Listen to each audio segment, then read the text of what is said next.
نحمده ونصلي على رسوله الكريم أما بعد فأعوذ بالله من الشيطان الرجيم بسم الله الرحمن الرحيم رب اشرح لي صدري ويسر لي أمري واحلل عقدة من لساني يفقهوا قولي۔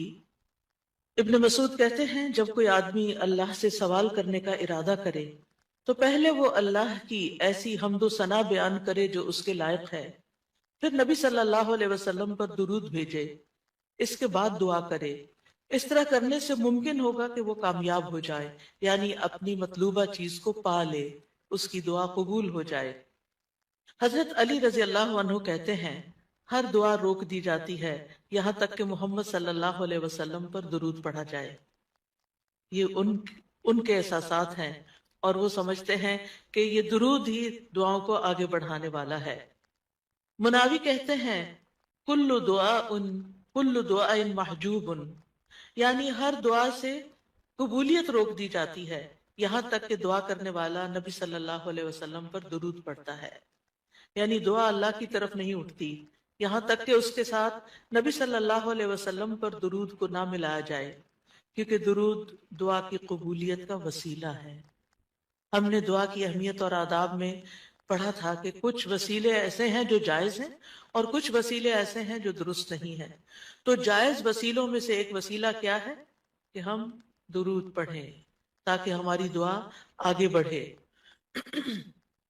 دعا میں درود کی وجہ سے اللہ سبحانہ وتعالی ہماری ساری ضروریات کے لیے کافی ہو جاتا ہے۔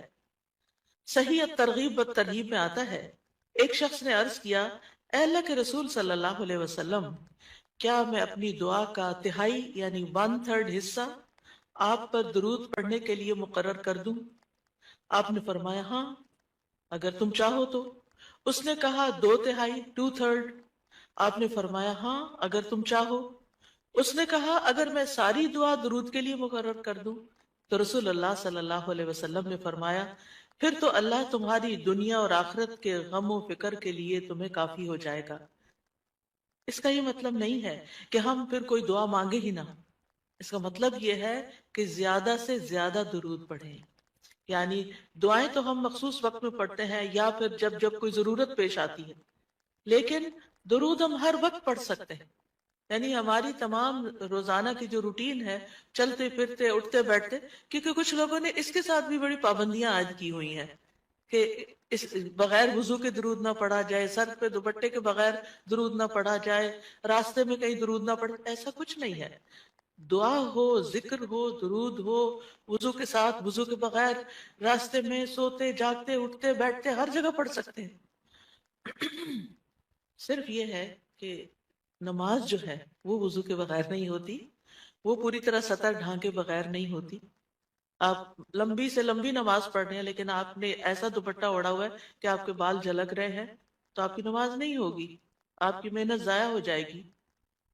لیکن درود شریف کے وقت اگر آپ کام کر رہے ہیں، مثلا کھانا پکا رہے ہیں اور آپ نے دوپٹہ اتار کے ایک طرف رکھا ہوا ہے کہ بار بار وہ بیچ میں اٹک رہا ہے، تو کوئی حرج نہیں، سر ننگا بھی ہے تو درود شریف پڑھ سکتے ہیں۔ تو درود شریف پڑھتے رہنے سے انسان کے سارے مسائل حل ہو جاتے ہیں، خاص طور پر اگر آپ کے دل پر بوجھ ہے، غم ہے، پریشانی ہے، تو درود ان چیزوں کو دور کرنے والا ہے، ان کا ازالہ کرنے والا ہے۔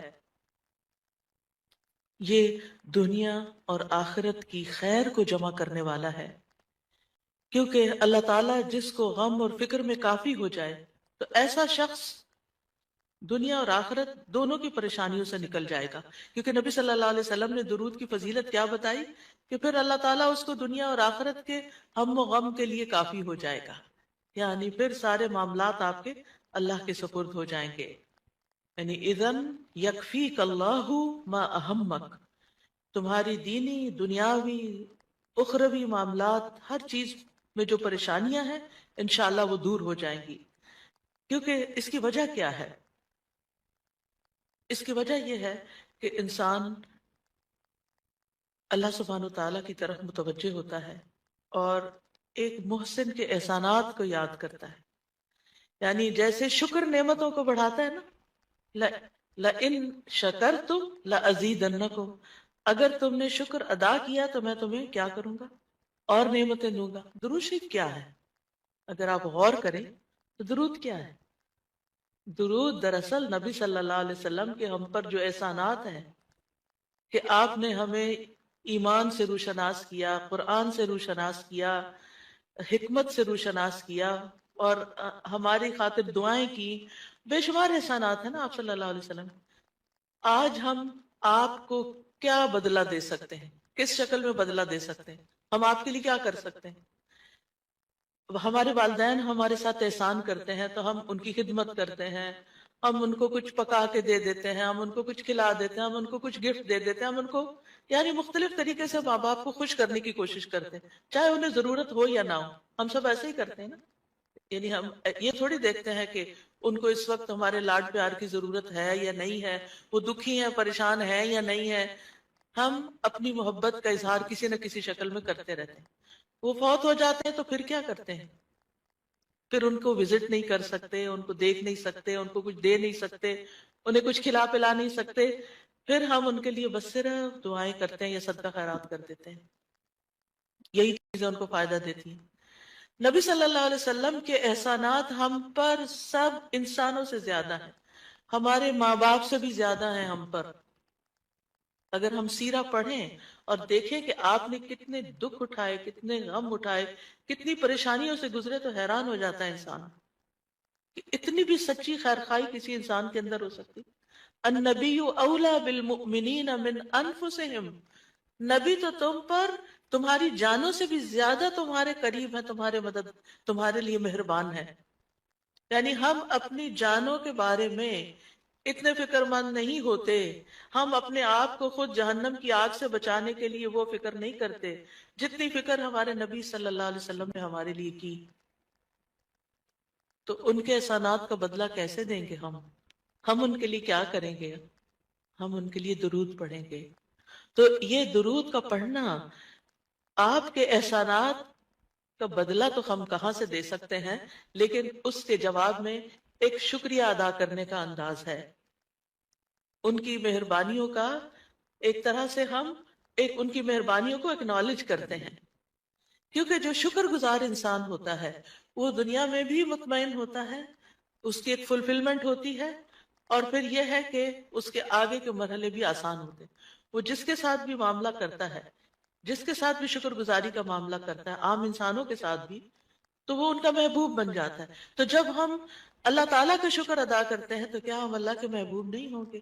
جب ہم رسول اللہ صلی اللہ علیہ وسلم کا شکریہ ادا کرتے ہیں، اور شکریہ ادا کرنا صرف زبان سے تھینک یو کہنا نہیں ہوتا، وہ مختلف طریقے سے کسی کو دعا دینا بھی، یعنی اگر ہم کسی کے احسان کا بدلہ صرف دعا کی شکل میں بھی دیتے ہیں تو یہ بھی شکریہ ادا کرنے کی بہت بڑی قسم ہے، اور پلٹ کر واپس تو اپنے اوپر ہی آتا ہے۔ یعنی جب شکر کسی کا ادا کرتے ہیں، جب کسی کے احسان مند ہوتے ہیں، ایک ہوتا ہے بس صرف تکلفاً، رسماً، ایک فیشن کے طور پہ، ایک روٹین کے طور پر کسی کو تھینک یو بول دینا، نہیں، دل سے جینوئنلی دوسرے کا شکر گزار ہونا، یہ اس کے دل میں آپ کی محبت بڑھاتا ہے۔ اس میں آپ کی نیت یہ نہیں ہوتی کہ وہ مجھ سے محبت کرے، نہیں، آپ اس کو اکنالج کر رہے ہوتے ہیں، اس کا احسان مان رہے ہوتے ہیں، اور اللہ تعالیٰ اس کے دل میں آپ کی محبت ڈال دیتا ہے۔ اور جو ناشکرے انسان ہوتے ہیں، جو ناقدرے ہوتے ہیں، سب سے پہلے تو ہم اللہ ہی کے حق میں ناقدرے ہیں، جیسے ابھی بہن نے بات کی، وما قدر اللہ حق قدری، ہم نے اللہ کی قدر ہی نہیں کی جیسا قدر کرنے کا حق ہے۔ ہم نے نبی صلی اللہ علیہ وسلم کی قدر ہی نہیں کی جیسا کہ قدر کرنے کا حق ہے۔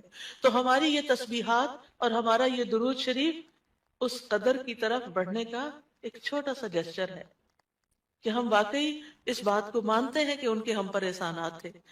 لہٰذا جب ہم درود پڑھتے ہیں تو اس کا مطلب یہ ہے کہ ہم نے باقی چیزیں چھوڑی اور ہم آپ کا حق ادا کرنے کی طرف متوجہ ہو گئے۔ تو یہ چیز اللہ تعالیٰ کو کتنی پسند آتی ہوگی کہ یہ اپنے لیے کچھ نہیں مانگ رہا، اپنے لیے نہیں کچھ مانگ رہا، اپنی باتیں نہیں کر رہا، یہ اپنے غموں کو بھول کے، اپنے کاموں کو چھوڑ کے صرف نبی صلی اللہ علیہ وسلم پر درود بھیج رہا، یعنی ان کا احسان مان کر، ان کا شکریہ ادا کرتے ہوئے ان کے لیے دعا کر رہا ہے۔ نبی صلی اللہ علیہ وسلم اللہ تعالیٰ کے محبوب ہیں، سب سے بہترین بندے ہیں، سب سے بہترین نبی ہیں، اللہ تعالیٰ ان سے محبت کرتا ہے. اللہ تعالیٰ فرماتے ہیں قل ان کنتم تحبون اللہ فاتبعونی یحببکم اللہ. کہہ دیجیے اگر تم اللہ سے محبت کرتے ہو میری اتباع کرو اللہ تم سے محبت کرے گا. تو نبی صلی اللہ علیہ وسلم کی اتباع ہو، آپ کی سنتوں پر عمل کرنا ہو، آپ پر درود پڑھنا ہو، یہ سب اس میں اضافہ کرتا ہے اللہ کی محبت بندے کو ملتی ہے. یحببکم اللہ، اللہ تم سے محبت کرے گا. اور جس کو اللہ تعالیٰ محبت، جس سے اللہ تعالیٰ کو یعنی اللہ تعالیٰ جس سے محبت کرے پھر اس کی تو بات ہی کیا. سیجعل لہم الرحمن ودا، اس کے مسائل کیسے حل نہیں ہوں گے؟ اس کے مسائل ضرور حل ہوں گے، اس کے غم دور ہوں گے، اس کی پریشانیاں دور ہوں گی. لہذا جب ہم اس سٹیٹ میں آ جاتے ہیں تو پھر آپ دیکھیں کہ یہ درجہ اس سے بھی بڑھ جاتا ہے جو ہم اپنے لیے خود کچھ مانگ رہے ہوتے ہیں نا. کیونکہ جب آپ کو کسی سے محبت ہوتی ہے تو آپ اس کے لیے کچھ بھی کرنے کو تیار ہوتے ہیں. یہ تو انسان کا حال ہے، انسان کی محبت ہے نا. تو جس انسان سے اللہ کو محبت ہو پھر اس کے مسئلے کیسے حل نہیں ہوں گے؟ اللہ سبحانہ وتعالیٰ اس کے لیے بہترین بہترین چیزیں کیوں نہیں کریں گے؟ تو اس طرح یہ درود جو ہے وہ دعا سے بھی بازی لے جاتا ہے کہ انسان اللہ کی محبت حاصل کر لیتا ہے اور اس کے نتیجے میں دعائیں قبول ہوتی ہیں اور اللہ تعالیٰ کی طرف سے رحمتیں آتی ہیں، درجے بلند ہوتے ہیں، گناہ معاف ہوتے ہیں. لیکن اس کا یہ مطلب ہرگز نہیں کہ آپ باقی دعائیں نہ مانگیں، کیونکہ خود نبی صلی اللہ علیہ وسلم نے ساری طرح دعائیں مانگی ہیں. یہ جو ہم آپ کو جتنی بھی دعائیں سکھا رہے ہیں یہ مسنون دعائیں ہیں. اور اس کلاس سے پہلے جو دعاؤں کی کلاس ہوتی ہے اس میں جب آپ بیٹھے ہوتے ہیں اور جتنی دعائیں آپ کو کہلائی جا رہی ہوتی ہیں انہیں صرف لفظ سمجھ کے اور ادھر ادھر دیکھ کے نہیں پڑھے، ان کو دعا سمجھ کے پڑھیں. آپ سمجھیں آپ دعا کر رہے ہیں. اگر آپ کو دعائیں آتی ہیں تو دعا کرنے کے انداز میں پڑھیں، دعائیں نہیں آتی تو ان کو یاد کریں، اور اگر یاد ہے تو پروننسیشن ٹھیک کریں. ہر کوئی اپنا اپنا الگ ٹارگٹ رکھ لے اور اس کو ریپیٹڈلی پڑھیں، کیونکہ دعا میں تکرار بھی ضروری ہے. ہم آداب میں پڑھ چکے ہیں اصرار ضروری ہے، تکرار ضروری ہے، افتقار ضروری ہے. تو اپنی محتاجی، اپنی عاجزی، اپنی ہمبلنس کو ظاہر کرتے ہوئے اللہ تعالیٰ سے مانگتے رہیں. تو درود جو ہے اس کے بارے میں جو قرآن مجید میں آتا ہے، بے شک اللہ اور اس کے فرشتے نبی پر رحمت بھیجتے ہیں. اے لوگو جو ایمان لائے ہو تم بھی ان پر درود بھیجو اور خوب خوب سلام بھی بھیجتے رہا کرو. ان اللہ و ملائکتہ یصلون علی النبی، اللہ سبحانہ و تعالی خود اور اس کے فرشتے نبی صلی اللہ علیہ وسلم پر درود بھیجتے ہیں. اللہ سبحانہ و تعالی درود بھیجتے ہیں، اس کا کیا مطلب ہے؟ یعنی اللہ سبحانہ و تعالی ملائے اعلیٰ میں، آسمانوں کی بلند مجلس میں اپنے بندے، اپنے نبی محمد صلی اللہ علیہ وسلم کی تعریف کرتے ہیں، ان کے بلند مرتبے اور ان کی بلند شان کی خبر دیتے ہیں. اللہ تعالیٰ ان کی خود تعریف کرتے ہیں، ثنا کرتے ہیں، آپ پر رحمتیں اور برکتیں نازل کرتے ہیں. اور فرشتے بھی درود بھیجتے ہیں. جیسے فرشتے تسبیح کرتے ہیں نا، اور جیسے فرشتے جو ہے کائنات کی باقی چیزیں سب اللہ کی حمد و ثنا کرتے ہیں، تو نبی صلی اللہ علیہ وسلم پر بھی فرشتے درود بھیجتے ہیں.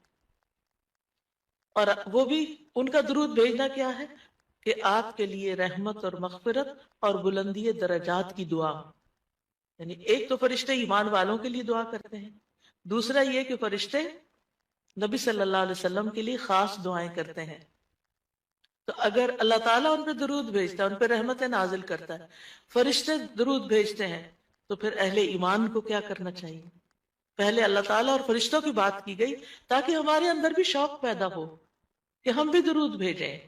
یا ایھا الذین آمنوا صلوا علیہ وسلموا تسلیما، کہ اے ایمان والو تم بھی آپ پر خوب خوب درود اور سلام بھیجو، صلاۃ و سلام بھیجو. یعنی پہلے آسمان والوں کی خبر دی گئی کہ فرشتے ایسا کر رہے ہیں، پھر زمین والوں کو حکم دیا جا رہا ہے کہ تم بھی ایسا کرو. قرطبی کہتے ہیں اس آیت کے ذریعے اللہ نے اپنے رسول کو آپ کی زندگی میں، یعنی رسول اللہ صلی اللہ علیہ وسلم کی زندگی میں اور آپ کی وفات کے بعد آپ کو شرف و مرتبہ بخشا ہے. اور آپ کے مقام اور مرتبے کو بیان کیا ہے کہ آپ کا کیا مقام ہے، تاکہ ہم ایمان والے اس مقام کو سمجھیں۔ تو دوسرے لفظوں میں آپ صلی اللہ علیہ وسلم کے لیے اوپر کے جہان اور نیچے کے جہان میں تعریفیں ہوتی ہیں، یعنی ہم بھی آپ کی تعریف کرتے ہیں اور فرشتے بھی آپ کی تعریف کرتے ہیں، ہم بھی آپ کے لیے دعائیں کرتے ہیں، فرشتے بھی آپ کے لیے دعائیں کرتے ہیں، اور اللہ سبحانہ تعالیٰ ملائے اعلیٰ میں مقرب فرشتوں کے پاس اپنے نبی کی تعریف کرتے ہیں۔ سب سے آپ دیکھیں کہ دنیا میں طرح طرح کی مجالس ہوتی ہیں نا، کچھ مجالس بڑی خاص ہوتی ہیں، خاص خاص لوگ صرف انوائٹڈ ہوتے ہیں، ہر کوئی نہیں وہاں جا سکتا۔ آسمانوں میں بھی خاص مجالس، اللہ سبحانہ وتعالیٰ کے جو خاص مقرب فرشتے ہیں جنہیں وہ حکم دیا گیا تھا کہ آدم کو سجدہ کرو، جن کے سامنے اللہ تعالیٰ نے یہ بات رکھی تھی کہ میں آدم کو پیدا کرنے جا رہا ہوں، یہ گیدرنگ جو ہے اس کو ملائے اعلیٰ کہتے ہیں۔ ملا کہتے ہیں سرداروں کو، اور اعلیٰ کہتے ہیں بلند، بلند سردار۔ تو یہ ایلیٹ کلاس ہے فرشتوں کی کہ جس کے سامنے اللہ سبحانہ وتعالیٰ نے حضرت آدم کی پیدائش